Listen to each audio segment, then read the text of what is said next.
விட்ட குறையை தொட்ட குறை சிறுகதை. ஆசிரியர் அழகிரிசாமி அவர்கள். அந்த பாதையில் அவளும் நானும் எப்படியோ வந்து சேர்ந்தோம். பிரயாணத்தையும் தொடங்கினோம். ஒரே திசையை நோக்கி பக்கம் பக்கமாக நடந்து சென்றோம்.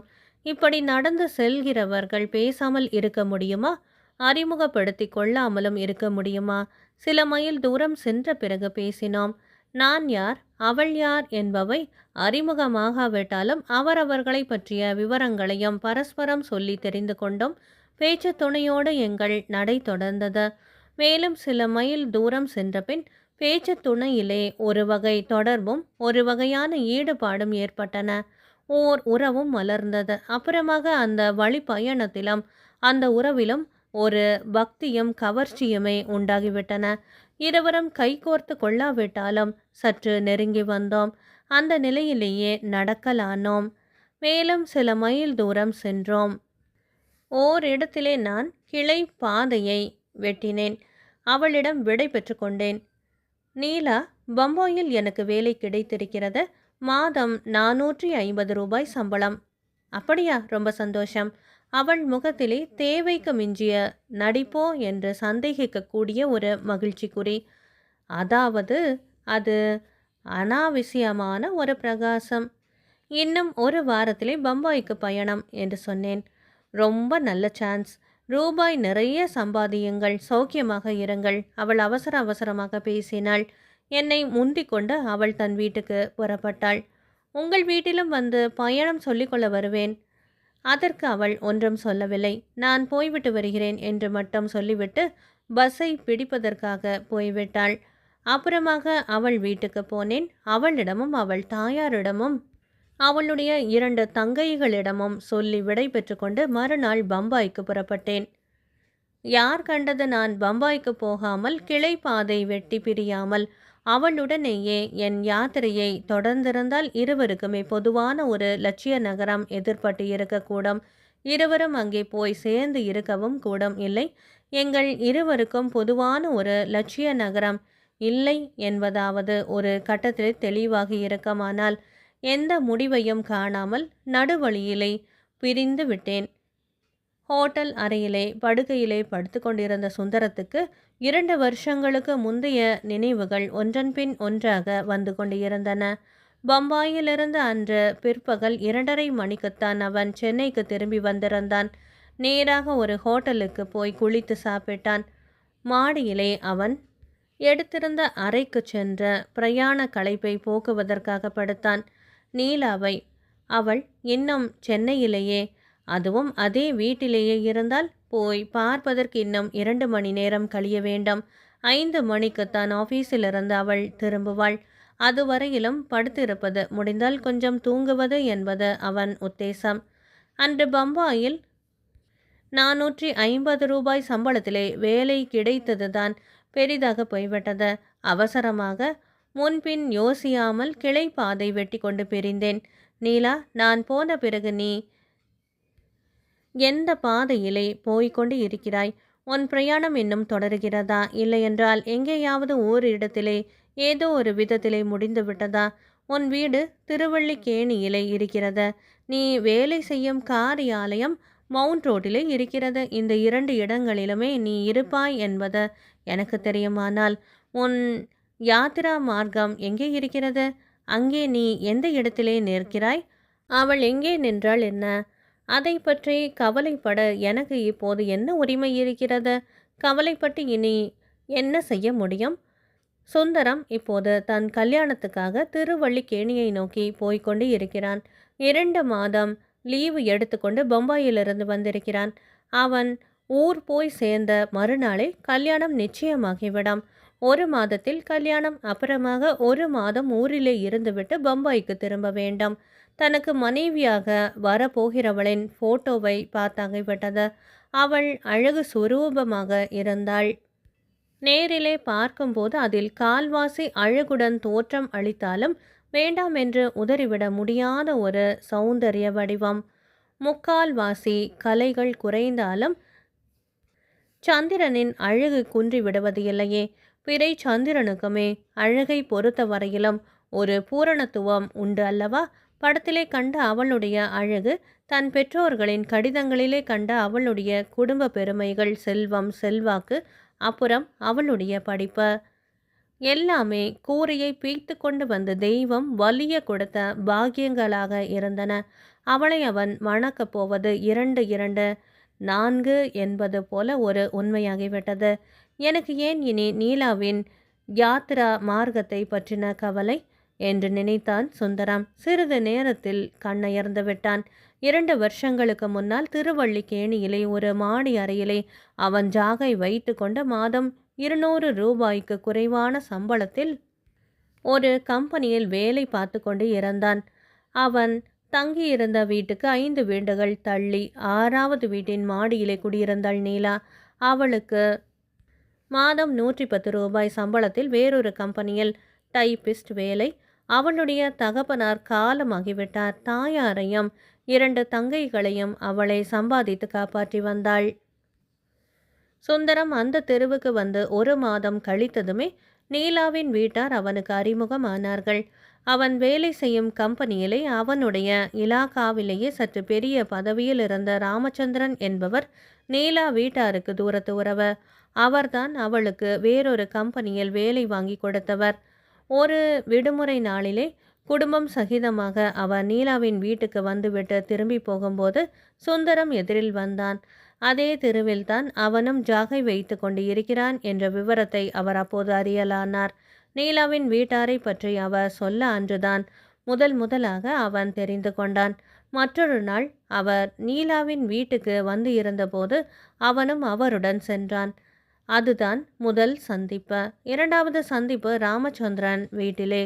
நீலாவும் அவளுடைய தங்கையும் அங்கு வந்து இருந்த சமயம் சுந்தரம் சந்தர்ப்பவசமாக அங்கே போயிருந்தான். இருவரும் பார்த்தார்கள், பேசிக்கொண்டார்கள். அவன் 50 வார்த்தைகள் பேசியிருப்பான்.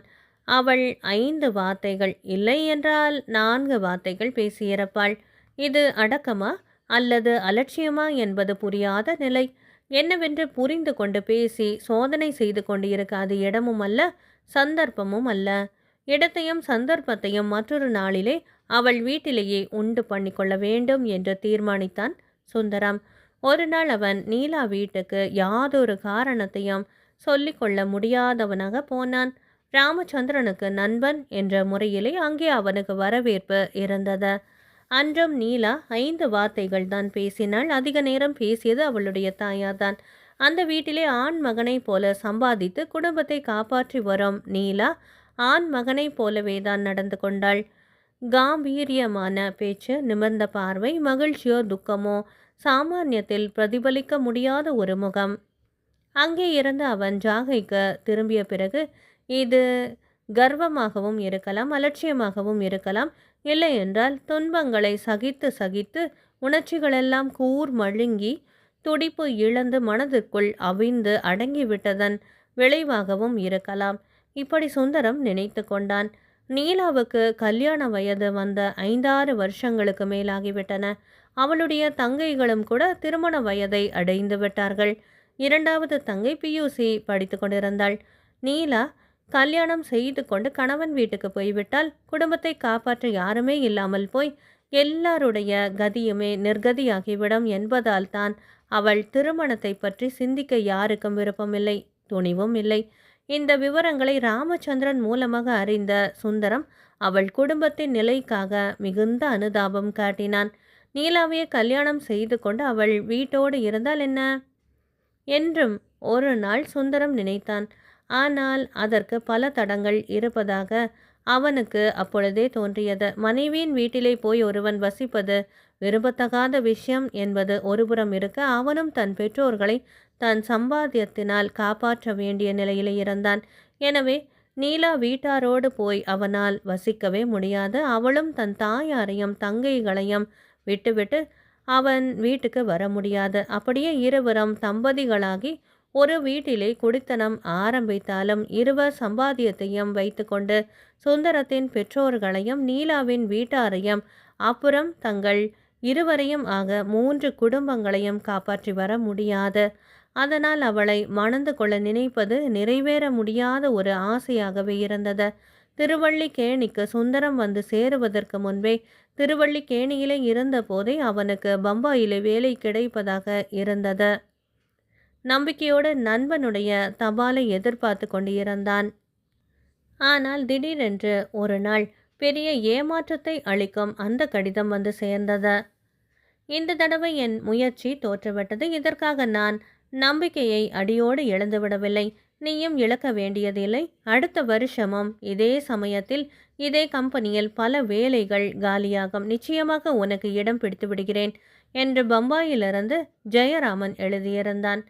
அடுத்த வருஷம் என்பது ஏமாற்றத்தை போக்குவதற்கு சொல்லும் ஆறுதல் வார்த்தையாகவே அவனுக்கு தோன்றியது. அவ்வளவுதான்.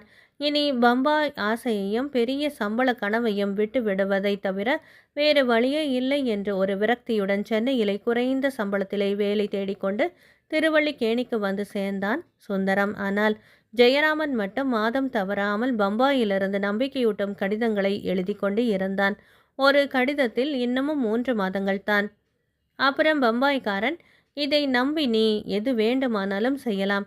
இப்போதே மூட்டையை கட்டி வைத்து கொண்டு ரயில் ஏற தயாராக இரு என்று ஜெயராமன் எழுதியிருந்ததை பார்த்த சுந்தரம் அன்று முதல் சென்னையிலே ஒரு காலம் பம்பாயிலே ஒரு காலம் வைத்து நடக்கத் தொடங்கினான்.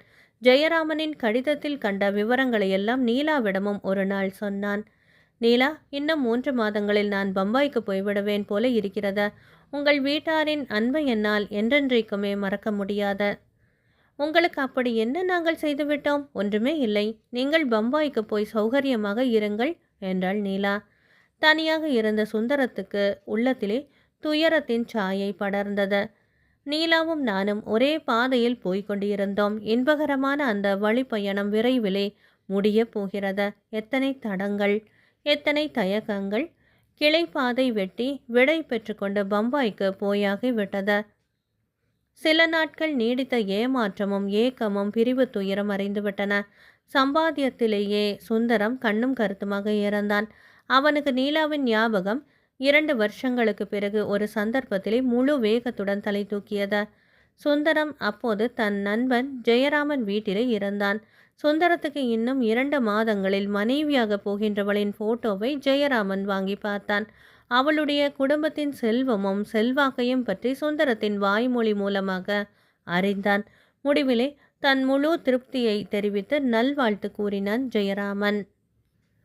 ஹோட்டல் அறையிலே சுந்தரம் தூங்கி எழுந்தபோது மணி 5 அடித்துவிட்டது. நீலா இப்போது ஆஃபீஸிலிருந்து வீட்டுக்கு போய்கொண்டிருப்பாள் என்று நினைத்து கொண்டே முகத்தை கழுவி உடைகளை மாட்டிக்கொண்டு மாடியை விட்டு கீழே இறங்கி வந்தான். ஒரு டாக்ஸியை பிடித்து கொண்டு திருவல்லிக்கேணிக்கு புறப்பட்டான். விட்ட குறை என்பது ஒரு ஜென்மத்திலிருந்து மறு ஜென்மத்துக்கு தொடரும் என்பார்கள். எனக்கோ இந்த ஜென்மத்திலேயே தொடரும் ஒரு விட்ட குறையாக இருக்கிறது நீலாவின் தொடர்பு. இந்த குறையை இனி எந்த ஜென்மத்திலும் என்னால் பூர்த்தி செய்ய முடியாது. அதிர்ஷ்டவசமாக அவள் உணர்ச்சி வசப்படக்கூடியவள் அல்ல. என் கல்யாண செய்தியை அறிந்து ரகசியமாக கூட அவள் அழமாட்டாள். கலகலப்பாகத்தான் நடந்து கொள்வாள். வழக்கம் போல 5 வார்த்தைகள் பேசுவாள். அவளை பார்த்தால் எனக்குத்தான் ஒருவேளை மன கஷ்டம் உண்டாகலாம். பாவம், அவளுடைய மௌனத்திலும் அலட்சிய போக்கிலும் அன்பு துளிர்த்தது என்பது எனக்கல்லவா தெரியும். இனி அவள் யாரோ நான் யாரோ. இன்றோடு இந்த உறவுக்கு ஒரு முடிவு ஏற்பட்டுவிடும். நீலாவை என் மனப்பீடத்திலிருந்து நிரந்தரமாக நீக்கி விடுவதற்காக போகிறேன். கடைசி முறையாக அவளை பார்க்க போய்கொண்டு இருக்கிறேன். டாக்ஸி நீலாவின் வீட்டு வாசலில் போய் நின்றது. சுந்தரம் இறங்கி வீட்டுக்குள் போனான். அவன் போனபோது எல்லோருமே வீட்டில் இருந்தார்கள். அவனை அன்போடு வரவேற்றார்கள். நீலா 5 வார்த்தைகள் அல்ல 50 வார்த்தைகளுக்கு மேலேயே பேசினாள். அவளுடைய தாயார் அவனை ராஜ மரியாதையோடு வரவேற்றது அவளுடைய மனதுக்குள் ஏதோ ஒரு நம்பிக்கையை தளிர்விட செய்து இருப்பது போல தோன்றியது. நீலாவின் தங்கைகள் இருவருமே அவனை வைத்த கண் வாங்காமல் அந்யோன்யமான ஒரு பிரியத்துடன் பார்த்து கொண்டிருந்தார்கள். பம்பாய் வாழ்க்கை எப்படி இருக்கிறது என்று கேட்டாள் நீலா.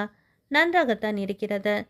போய் 2 வருஷங்கள் ஆகியும் ஒரு கடிதம் கூட போடவில்லையே என்று கேட்டாள் நீலாவின் தாயார். ராமச்சந்திரனுக்கு எழுதும் போது ஒவ்வொரு கடிதத்திலும் உங்கள் சேம லாபங்களை எல்லாம் விசாரித்து கொண்டுதான் இருந்தேன். உங்களுக்கு என்று நான் தனியாக கடிதம் எழுதவில்லை. அது குற்றமென்றால் மன்னிக்க வேண்டாம். மன்னிக்கவே முடியாது என்று சொல்லிவிட்டு நீலா சிரித்தாள். அவன் உட்பட எல்லோருமே சிரித்தார்கள். நீலாவின் பேச்சு அவனுக்கு இன்பகரமான ஒரு அதிர்ச்சியையே அளித்தது. சிறிது நேரம் ராமச்சந்திரன் வீட்டை பற்றி பேசிக் கொண்டிருந்தார்கள். நீலாவின் கடைசி தங்கை உத்தியோகத்துக்கு மனு போட்டிருக்கும் செய்தியையும் அதற்கும் ராமச்சந்திரனின் உதவியையே நம்பிக்கொண்டு இருப்பதையும் அவனுக்கு தெரிவித்தார்கள். 3 வருஷங்களுக்கு முன்னால் இவள் மனு போட்டு உத்தியோகத்துக்கும் போயிருந்தால் கதையே மாறியிருக்கும். நீலா என் மனைவியாகி என்னோடு பம்பாய்க்கு வந்திருப்பாள். இப்பொழுது காலம் கடந்துவிட்டது என்று ஓரளவுக்கு அவன் வருந்தினான். அடுத்த நிமிஷத்திலேயே தனக்கு கல்யாணம் நடக்கப் போவதையும் அதற்காகவே தான் பம்பாயிலிருந்து வந்திருப்பதையும் அவன் தெரிவித்தான். நீலா அதை கேட்டதும் முகத்திலே ஒரு சலனமும் இல்லாமல் அவன் கண்களையே கூர்ந்து பார்த்தாள். அவளுடைய தாயாரும் ஏறக்குறைய அதே நிலையில்தான் அவன் முகத்தை பார்த்து கொண்டிருந்தாள். அவனுடைய கல்யாண செய்தியை கேட்டு மகிழ்ச்சியை காட்டிக் கொண்டவர்கள் நீலாவின் தங்கைகள் இருவரும் தான். நிச்சயமாகிவிட்டதா சுந்தரம்? எந்த பெண்? பெண் எந்த ஊரு? அவளுக்கும் திருவல்லிக்கேணிதான். நிச்சயமான மாதிரிதான். அடுத்த மாதம் முகூர்த்தம். ரொம்ப சந்தோஷம் சுந்தரம். பெண் வீட்டார் வசதி எப்படி? எவ்வளவு செய்வார்கள் என்று தாயாரை கேட்டாள். 10,000 ரூபாய் வரதட்சணை கொடுப்பார்கள் என்ற விவரத்தையும் பெண் வீட்டாரின் செல்வ நிலையையும் அவன் விரிவாக எடுத்துச் சொன்னான். எங்களால் கல்யாணத்துக்கு வர முடிகிறதோ இல்லையோ, நீ பம்பாய்க்கு மனைவியை அழைத்து கொண்டு போகும்போது இங்கே ஒரு நாளாவது தங்கிவிட்டு போக வேண்டும் என்றாள் நீலாவின் தாயார். அவ்வளவு நேரமும் மௌனமாக உட்கார்ந்திருந்த நீலா திடீரென்று எழுந்து வீட்டுக்குள் போனாள். அவள் அப்படி போனது எல்லோருடைய கவனத்தையும் கவர்ந்தது. எல்லோருக்குமே அது ஒரு மர்மமாகவும் இருந்தது. ஒரு நிமிஷம் மௌனமாக இருந்தார்கள். சூழ்நிலையை மாற்றும் நோக்கத்துடன் பம்பாய்க்கு போகும்போது கட்டாயம் வர வேண்டும் சுந்தரம் என்று நீலாவின் தாயார் மறுபடியுமாக சொன்னாள். உங்களை பார்க்காமலா நான் பம்பாய்க்கு போவேன்? நீங்கள் அழைக்காவிட்டாலும் நான் மனைவியோடு வருவேன். உங்களை அவளுக்கு அறிமுகப்படுத்தி நான் திருவல்லிக்கேணியிலே இருந்தபோது எனக்கு தாயும் உடன் பிறந்த சகோதரியுமான நீலாவின் தங்கைகளை பற்றியும் நான் மகிழ்ச்சி பெருக்கோடு அவளுக்கு சொல்லுவேன். இதை சொல்லும்போது சுந்தரத்துக்கு கண்கள் நனைந்தன. அந்த அம்மாளும் ஒரு பெருமூச்சுடன் அவன் முகத்தை இரட்ட பார்த்தாள். மேற்கொண்டு பேச எதுவுமே இல்லை. நீலாவின் வருகையை எதிர்பார்த்தவாறு அவன் உட்கார்ந்திருந்தான். நீலா வெளியிலே வரும்போது உடை மாற்றி கொண்டு வந்தாள். வெளியே எங்கேயோ போகிறவள் போல காணப்பட்டாள். நீலா, எங்கே புறப்பட்டு விட்டாய்? ராமச்சந்திரன் மனைவியை பார்க்க போகிறேன், ஜவுளி கடைக்கு போகிறாளாம், என்னையும் அழைத்தாள் என்று சொல்லிவிட்டு நாற்காலியின் ஓர் ஓரத்திலே உட்கார்ந்தாள். சுந்தரம் எழுந்து போவதற்காக காத்து இருப்பவள் போல இருந்தது அவள் உட்கார்ந்திருந்த நிலை. குறிப்பறிந்த சுந்தரம் எழுந்து, நானும் ரயிலுக்கு போக வேண்டும், போய் வரட்டுமா என்று எல்லோரையும் பார்த்து சொன்னான். உட்காருங்கள் என்றாள் நீலா. அவன் திகைத்தான். காபி சாப்பிட்டுவிட்டு போகலாம் என்று சொன்னாள். சுந்தரம் அளவிட முடியாத ஒரு மகிழ்ச்சியோடு உட்கார்ந்தான். காஃபி போடத்தான் அவ்வளவு அவசரமாக உள்ளே எழுந்து போனாயோ என்று சொல்லிவிட்டு அந்த அம்மாள் வீட்டினுள் சென்றாள். அவளை தொடர்ந்து நீலாவின் கடைசி தங்கை சாந்தியும் எழுந்து போனாள். ஒருவன் வீடு தேடி வந்திருக்கும் போது இப்படி நடுவே எழுந்து அவசரமாக வெளியில் போக உனக்கு எப்படித்தான் தோன்றுகிறதோ நீலா? நீ என்ன செய்ய போகிறாய் என்பதை அந்த ஒரு நிமிஷம் வரையிலும் யாராலும் கூட யூகிக்க முடியாது. நீங்கள் ஏன் எங்களை கல்யாணத்துக்காக அழைக்காமல் இருந்தீர்கள்? ஒரு வார்த்தை கூட வாருங்கள் என்று சொல்லவில்லையே. முகூர்த்தம் வைத்ததுமே முதல் அழைப்பு உங்களுக்கு அனுப்பாமல் வேறு யாருக்கு அனுப்பப் போகிறேன்? இதை சொல்லியா தெரிந்து கொள்ள வேண்டும் என்றான் சுந்தரம். ஐயோ, உங்களுக்குத்தான் எங்கள் மேல் எவ்வளவு அன்பு என்று சொல்லிவிட்டு நீலா சிரித்தாள். அவளுடைய வார்த்தைகள் அவன் உள்ளத்திலே ஆழமாக தைத்தன. ஏன் இப்படி சொல்லுகிறாய் நீலா? உண்மையைத்தான் சொல்லுகிறேன். உங்களுடைய அன்பு எங்களை பிரமிக்கும்படி செய்கிறது. இவ்வளவு அன்பாக நீங்கள் இருப்பது இதுவரையிலும் எங்களுக்கு தெரியாமல் போய்விட்டது என்றுதான் வருத்தப்படுகிறேன் என்றாள் நீலா. உடனே பக்கத்தில் உட்கார்ந்திருந்த தன் தங்கையை பார்த்து, போய் காஃபி போட்டாகிவிட்டதா என்று பாரு, நான் அவசரமாக போக வேண்டும் என்றாள். உன் அவசரத்துக்கு நான் குறுக்கே நிற்கவில்லை. காபி சாப்பிடாவிட்டால் என்ன, இன்னொரு முறை சாப்பிட்டு கொண்டால் போகிறது. நீ எனக்காக ஏன் காத்திருக்கிறாய் என்றான் சுந்தரம். பக்கத்தில் வேறு யாரும் இல்லை என்பதை ஒரு முறை திரும்பி பார்த்து நிச்சயப்படுத்தி கொண்டு, இவ்வளவு அன்போடு தேடி வந்திருக்கும் உங்களுக்கு காபி கூட கொடுக்காமல் நான் எழுந்து போகலாமா என்றாள். மறு நிமிஷமே, நீங்கள் எதற்காக இப்போது இங்கே வந்தீர்கள் என்று கடுமையான குரலில் கேட்டாள் நீலா. சுந்தரத்துக்கு இரத்த ஓட்டமே நின்றுவிட்டது. எதிர்பாராது வந்து தன்னை ஒரு ஈட்டி தாக்கியது போல இருந்தது. நீலா, ஏன் இப்படி கேட்கிறாய்? நீ பேசுவது எதுவுமே எனக்கு புரியவில்லையே. புரிய வேண்டாம் என்று சொல்லிவிட்டு உள்ளே திரும்பி தங்கையை அழைத்தாள். சாந்தி, சீக்கிரமாக காப்பியை எடுத்துக்கொண்டு வா. எவ்வளவு நேரம் என்று குரல் கொடுத்தாள். காப்பி வந்தது. அவனும் அதை எடுத்து குடித்தான். ஆனால் அவன் எதிர்பார்த்தபடி நீலா வெளியில் போக எழுந்திருக்கவில்லை. சுந்தரம் தன்னையும் அறியாமலே அவள் கையை பிடித்தான். அவன் கையை அவள் முரட்டுத்தனமாக உதறிவிட்டு சுற்றும் முற்றுமாக பார்த்தாள். முகத்தில் ரத்தம் குபீர் என்று பாய்ந்தது. முகமெல்லாம் கனலாக சிவந்து விட்டது. யார் நீ? அயோக்கியன்! மரியாதையாக எழுந்து போய்விடு என்று சீறினாள். நீலா, என்னை என்னை மன்னித்து விடு. அவனுக்கு வாய் குளறியது. தெருவை பார்த்து கையை நீட்டிக்கொண்டு வெளியே போ என்றாள். சுந்தரம் தயங்கினான். போய்விடு என்று கண்டிப்போடு சொல்லிவிட்டு உள்ளே போய்விட்டாள். ஒன்றும் தோன்றாமல் உட்கார்ந்து இருந்தான் சுந்தரம். அவன் உடம்பெல்லாம் மறுத்து போய்விட்டது. உள்ளே இருந்து யாருமே வெளியில் வரவில்லை. தன் உணர்வு சிறிது மீண்டதும் அந்த இடத்தை விட்டு எழுந்தான். அதிவேகமாக வீட்டை விட்டு வெளியேறினான். சுந்தரம் அன்று இரவு ரயிலுக்கு போகவில்லை. ராமச்சந்திரனை பார்த்து தன் கல்யாண செய்தியை சொல்லாமல் ஊருக்கு போகக்கூடாது என்பது வேண்டுமென்று கற்பித்து கொண்ட ஒரு போலியான காரணம். மன நிம்மதியை அடியோடு இழந்துவிட்ட அவனால் அன்று ஊருக்கு போக முடியவில்லை என்பதுதான் உண்மை. நேரிலேயோ ஃபோன் மூலமாகவோ நீலாவிடம் ஒரு வார்த்தை பேசாமல் அவனால் ஊருக்கு போக முடியாது என்பது தெளிவாகிவிட்டது. இரவிலே சாப்பிட்டும் சாப்பிடாமலும் ஹோட்டல் அறையில் படுத்துவிட்டான். நீலா தன் தாயிடமும் தங்கைகளிடமும் என்ன சொல்லியிருப்பாள்? ராமச்சந்திரனின் மனைவியிடம் போய் என்ன கூறியிருப்பாள்? அவர்கள் இனிமேல் என்னை பற்றி என்ன நினைப்பார்கள்? இரவெல்லாம் அவனுக்கு இதே கலவரம். என்றுமே இல்லாத வகையிலே என்னை உபசரித்தாள். என்னோடு பேசி விளையாடினாள். என் அன்பை பழிக்கும்போது அவளுடைய அன்பு முழுவதுமே பிரவாகிப்பதை நான் பார்த்தேன். அவளுடைய ஏமாற்றத்தையும் கூட கண்டு கொண்டேன். அவளா என்னை இப்படி அவமானப்படுத்தி விரட்டினாள்? ஏன்? நான் கையை தொட்ட மாத்திரத்தில் விம்மி அழுவாள் என்று நினைத்தேன். ஆனால் கிணறு வெட்ட பூதம் புறப்பட்ட கதையாகிவிட்டது. ஏன் இந்த சீற்றம்? எவ்வளவு அவமானகரமான வார்த்தைகள்! என் முட்டாள்தனம்தான் காரணம். அவளுடைய அன்பிலும் அழகிலும் என் மனதை பறிகொடுத்து நிதானத்தை இழந்துவிட்டேன். நம்பியவளை மோசம் செய்துவிட்டு வேறொருத்தியை மணக்கப் போகிறவன் என்று நினைத்துத்தான் என் மீது ஆத்திரத்தை கொட்டினாளா? இல்லையென்றால் எவளையோ மணந்து கொள்ளப் போகிறவன் தன்னை தொடுவதா என்று சீறி விழுந்தாளா? என் இஷ்டத்துக்கெல்லாம் இணங்கக்கூடியவள் என்று அவளை நான் கீழ்த்தனமாக கருதி விட்டதாகவே அவள் நினைத்து விட்டாள். அந்த அவமானத்தை அவளால் தாங்க முடியவில்லை. உண்மையும் அதுதானே. நான் யாரோ ஒருத்திக்கு கணவனாக போகிறவன். ஒரு கன்னி பெண்ணை தொடுவது அயோக்கியத்தனம் என்று அவள் நினைத்ததில் என்ன தவறு? மறுநாள் அவளிடம் மன்னிப்பு கேட்காமல் ஊர் திரும்புவதில்லை என்று முடிவு செய்தான் சுந்தரம். இந்த முடிவுதான் அவனுடைய மன கலவரங்களை போக்கி அவனுக்கு சில மணி நேர தூக்கத்தையாவது அளித்தது. மறுநாள் பகல் 11:30 மணி அடித்தது. அதற்காக காத்து கொண்டிருந்த சுந்தரம் நீலாவின் ஆஃபீஸுக்கு ஃபோன் பண்ணி அவளை அழைத்தான். நான் சுந்தரம் பேசுகிறேன். ஒரு முக்கியமான விஷயம். ஃபோனை வைத்து விடாதே நீலா என்ற வேண்டுகோளுடன் சுந்தரம் பேச ஆரம்பித்தான். நீலா, நீ என்னை மன்னிக்க வேண்டாம். ஆஃபீஸில் 10 பேருக்கு நடுவிலே நின்று ஃபோனிலே பேசும் நீலாவுக்கு மிகவும் தர்ம சங்கடமாக இருந்தது. கோபத்தை காட்டாத இடமல்ல. மனதிலே நினைத்ததை அங்கே பேசவே முடியாது. வேண்டுமானால் ஃபோனை அப்படியே வைத்துவிட்டு வந்துவிடலாம். அவன் திரும்பவும் அழைத்தால் நிலைமை இன்னும் மோசமாகும். டெலிஃபோன் ஆபரேட்டர் பொல்லாத வாயாடி. 1ஐ 9ஆக்கி பேசுவாள். ஒரு ஆண் குரல் திரும்ப திரும்ப அழைப்பது. அவள் பதில் பேசாமல் கோபத்தோடு ஃபோனை வைத்துவிட்டு வருவது. இது பயங்கரமான நாடகமாகிவிடும். என்னை மன்னிப்பாயா நீலா?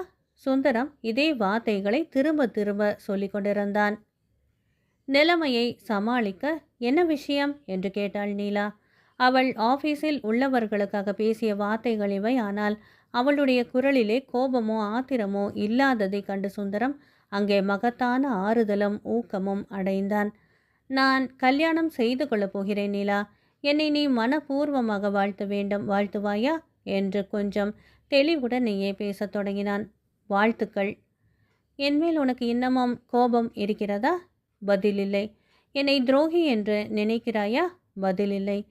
என்னை இப்பொழுதும் கூட அயோக்கியன் என்றுதான் நினைக்கிறாயா? சந்தேகமே இல்லாமல். வேறு என்ன விஷயம்? நீலா அவசரப்பட்டாள். என் தவறுதான். நான் அயோக்கியன்தான். என்னை மன்னித்துவிட. என்னை வாயார வாழ்த்து. நம் இருவருக்கிடையிலும் ஏற்பட்டு இருக்கும் இந்த தீராத பிரச்சனையை உன் மன்னிப்புத்தான் தீர்க்க முடியும் நீலா. நீலா மௌனமாகவே இருந்தாள். உன்னை பொறுத்த வரையிலும் பிரச்சனை தீர்ந்து விடாது என்பதை ஒப்புக்கொள்கிறேன். பம்பாயிலிருந்து வந்து நான் ஒரு பெரும் பிரச்சனையே உண்டு பண்ணிவிட்டேன். உனக்கு நான் செய்த இந்த தீங்கை நினைத்து வருந்துகிறேன் நீலா. அவன் எதுவுமே பேசவில்லை. அவளும் பேசவில்லை. ஃபோன் ரிசீவரை இருவரும் மௌனமாக பிடித்து கொண்டு நின்றார்கள். அவன் ரிசீவரை வைக்கட்டும் என்று அவள் காத்திருந்தாள். அவனும் அப்படியே காத்து இருந்தான். மௌனம் எல்லையில்லாமல் நீண்டு போனது. நீலா, விட்ட குறையை நான் தொட்ட குறை இது. மன்னித்துவிடு. மனப்பூர்வமாக என்னை மன்னித்துவிடு. மன்னிக்கிறாயா? மன்னிக்கிறேன் என்று ஒரு வார்த்தை சொல்லு. சொல்லு, சீக்கிரம் சொல்லு. நீலா அவனை மன்னிக்கவே இல்லை. அவன் பேசுவதை கேட்டுக்கொண்டு மௌனமாகவே நின்றாள்.